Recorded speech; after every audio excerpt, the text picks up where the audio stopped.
Rail विभाग बड़ निष्पत्ति स्लीपर और एसी कोच रे वेटिंग टिकेट धारी को मिलिबो नहीं स्थान।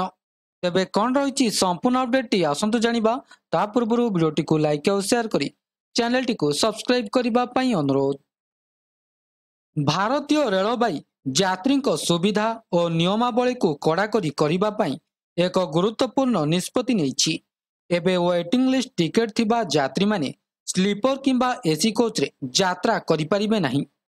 एही नुआ नियम अनुଯାयी केवल कन्फर्म टिकेट थिबा यात्री माने ही एही कोच गुड़िकरे यात्रा करि परिबे।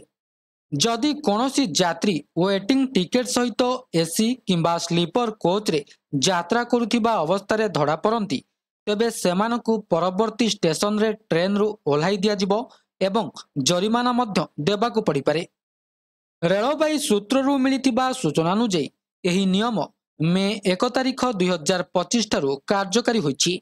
जरिमाना राशि एसी कोच पाई 440 टंका एवं स्लीपर कोच पाई 250 टंका पर्यंत होई पारे।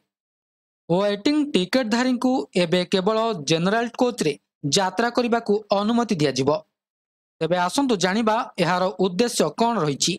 रेलबाई अधिकारी कहवा अनुଯାयी एही नियम कन्फर्म टिकेट थिबा यात्री को आरामदायक और निरापद यात्रा निश्चित करबा पई लागू करा जाइछि। अनेक समय वेटिंग टिकेट धारी माने एसी और स्लीपर कोच रे अनधिकृत भावे यात्रा करुथिबारु कन्फर्म टिकेट थिबा यात्री को असुविधार सम्मुखीन हेबाकु पड़ुछि। एहाकु रोकिबा पई रेलबाई एही कड़ा पदक्षेप ग्रहण करिछि। तेबे टिकेट चेकिंग रे हेबो कड़ाकड़ी। रेलबाई एही नियम को कड़ाकड़ी पालन करबा पई टिकेट चेकिंग व्यवस्था को आहुरी कठोर करिबो।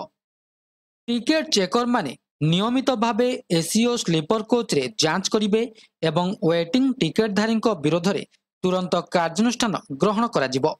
तेबे यह थिला संपूर्ण अपडेट टी। वीडियोटी भल लागिथिले वीडियोटी को लाइक करंतु, शेयर करंतु एवं चैनल टी को सब्सक्राइब करबा को भूलंतु नहीं। वीडियोटी को शेष पर्यंत देखिथिबारु आपनको बहुत बहुत धन्यवाद।